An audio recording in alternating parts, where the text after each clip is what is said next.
by Prestige, a season opener at Notre Dame, will always highlight the schedule for a program such as Temple. By quality of opponent, however, the game tonight at American Athletic Conference rival South Florida, 7:30 on ESPN, was always of more significance for the Owls. The Bulls entered the preseason in the top 25, while Notre Dame was unranked. The race for the one automatic bid into a New Year's Six Bowl is more perilous than the one for the 4 bids into the college football playoff. One slip-up, which better not be in the conference championship game, is generally all a group of 5 team can afford to stay in the running for the NY6. Temple and us are in the East Division, so this game is huge in the race to the AAC championship game. Still, the AAC champion will be in a popularity contest with the other group of 5 champs for the reserved major bowl bid. The highest-ranked G5 champion as determined by the selection committee gets it. South Florida, which is ranked 20th, does not want the drop in the rankings that a home loss to Temple, 2-1, would cause, even if the Owls are the defending champions. San Diego State of the Western Athletic Conference is ranked 21st and has wins over Arizona State and Stanford of the Pac-12. Rams against 49ers back to how it should be, mostly after the Los Angeles Rams relocated to St. Louis in 1995. San Francisco 49ers tailback Roger Craig said the Rams will always be the 49ers' biggest rival. If the Rams played their home games on Mars, it would still be a rivalry. However, with the Rams out of California, a rivalry that in 2008 was named by Sports Illustrated as the 8th greatest in NFL history lost something.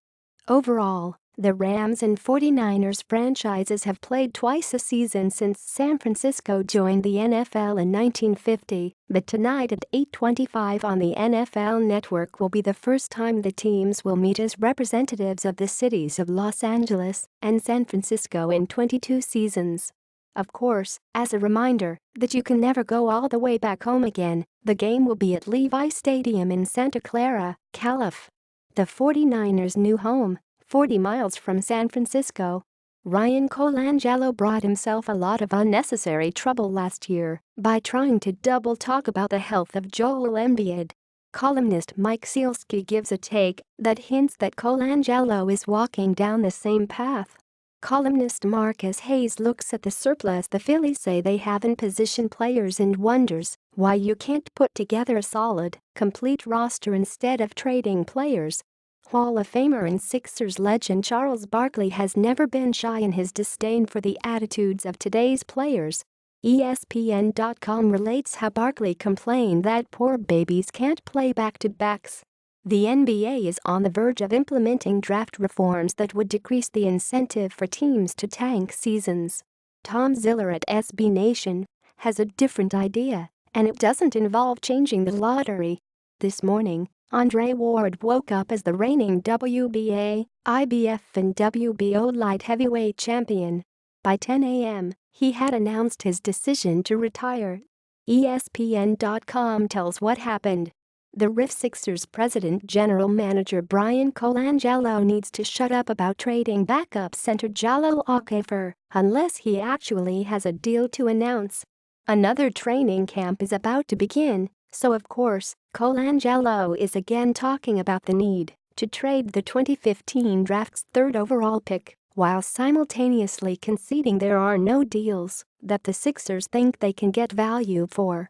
It's gotten boring and serves no constructive purpose.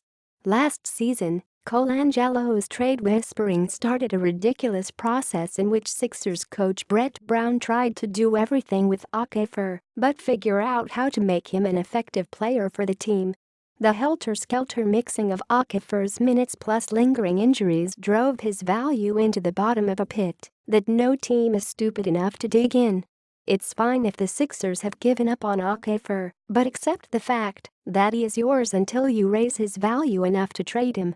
In the meantime, stop telling the kid you want him gone and emphasize to him that he has the most talented teammates around him since his one season at Duke.